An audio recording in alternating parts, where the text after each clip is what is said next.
Bom, para quem não sabe, eu sou filho de pais perseguidos pela ditadura militar. Meu pai, Devanir José de Carvalho, foi assassinado em abril de 71. Minha mãe, a Dina, foi presa pela UBAN, o DOI-CODE aqui de São Paulo. Meus tios presos e torturados, o Derli e o Jairo, saíram da prisão na troca do embaixador suíço, viveram anos no exílio e voltaram para o Brasil depois da anistia. O Daniel e o Joel desapareceram no exílio, na Argentina. Até hoje, seus corpos não foram encontrados. Depois da saída da minha mãe da prisão, a gente foi para o exílio também. Eu, ela e meu irmão Carlos Alberto. Nós voltamos quando o processo da anistia já estava em curso.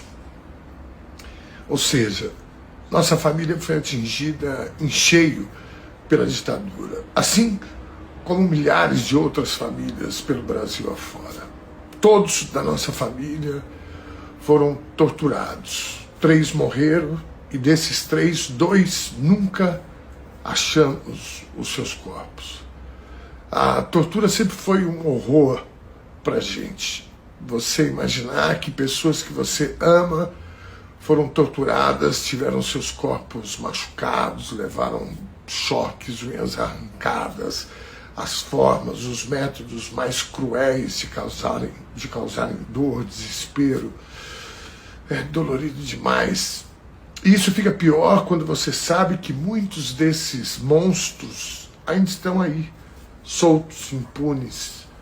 Da mesma forma, o desaparecimento dos corpos dos meus outros tios, o Daniel e o Joel. Eu vou colocar uma foto aqui para vocês verem. Esse aí é o Joel, José de Carvalho. Eu estou no colo dele, minha mãe está de costas, nós estamos nos despedindo da minha avó que tinha ido visitar a gente na Argentina. Talvez essa seja uma das últimas fotos do meu tio Joel. Ele desapareceu nessa época aí. Um detalhe, essa minha avó é a mãe da minha mãe, não do meu pai. Portanto, não era nada dele, era a sogra do irmão dele, meu pai, que tinha morrido há alguns anos. Isso deve ser 73, 74, meu pai morreu em 71. Esse era um dos meus tios mais carinhosos, ele e o Daniel. Coincidentemente, os 2 que desapareceram eram os 2 irmãos que meu pai mais gostava. Nossa família fez de tudo para encontrar seus corpos. Quando um milico arrependido indicou um possível lugar que eles teriam sido enterrados, o governo brasileiro, lá no final dos anos 90, começou um processo de escavação na divisa lá com o Paraguai.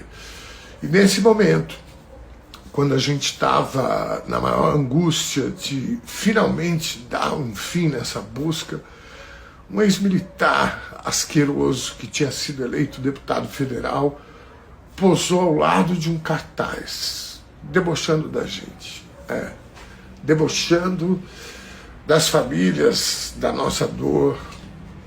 Depois esse mesmo deputado cuspiu no busto que homenageava o Rubens Paiva, também desaparecido político. Depois, esse mesmo deputado saudou um dos mais perversos torturadores desse período. Sim, ele disse, pela memória do coronel Brilhante Ustra, pavor da Dilma Rousseff, uma mulher também torturada por esse cara. Ninguém defendeu a gente. O Estado brasileiro não nos defendeu. Não responsabilizou esse deputado pelo crime que ele cometeu. Ele saiu andando do Congresso Nacional. Bom, e o resto da história, vocês já sabem. Esse deputado, com esse discurso, com essa postura de falar, inclusive, que era a favor da tortura, foi eleito presidente do Brasil.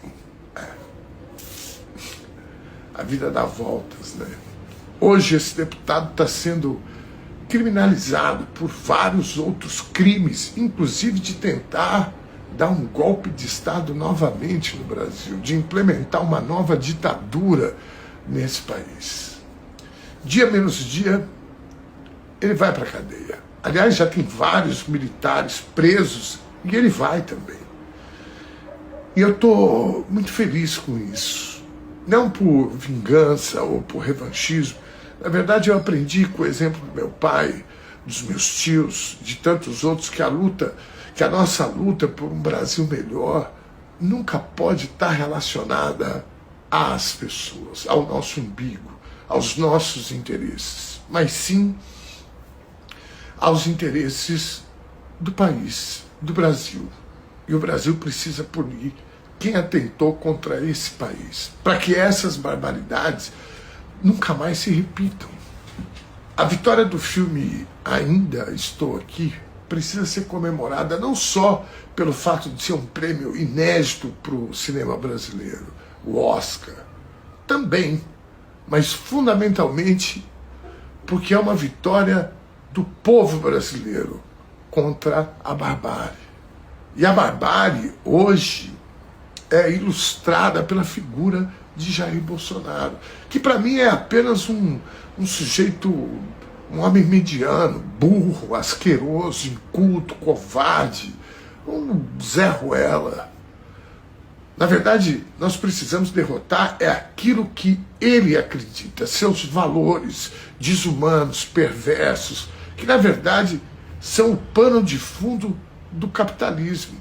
O Jair é e foi apenas um instrumento daqueles que querem se dar bem em detrimento do sofrimento alheio, da fome, da pobreza extrema, da destruição da natureza, do meio ambiente, da exploração do homem pelo homem, da submissão das mulheres, dos direitos das mulheres, da homofobia, do racismo, do sexismo, do etarismo, da xenofobia, da destruição das políticas públicas de inclusão daqueles que mais precisam. Vocês estão vendo o Trump.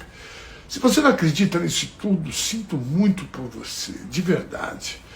Você que acredita, celebre a vitória do Oscar de 2025, do filme Ainda Estou Aqui, porque essa vitória é nossa, essa vitória do Brasil que eu acredito. A vida presta mesmo, Fernanda. Bom fim de carnaval para vocês, celebrem.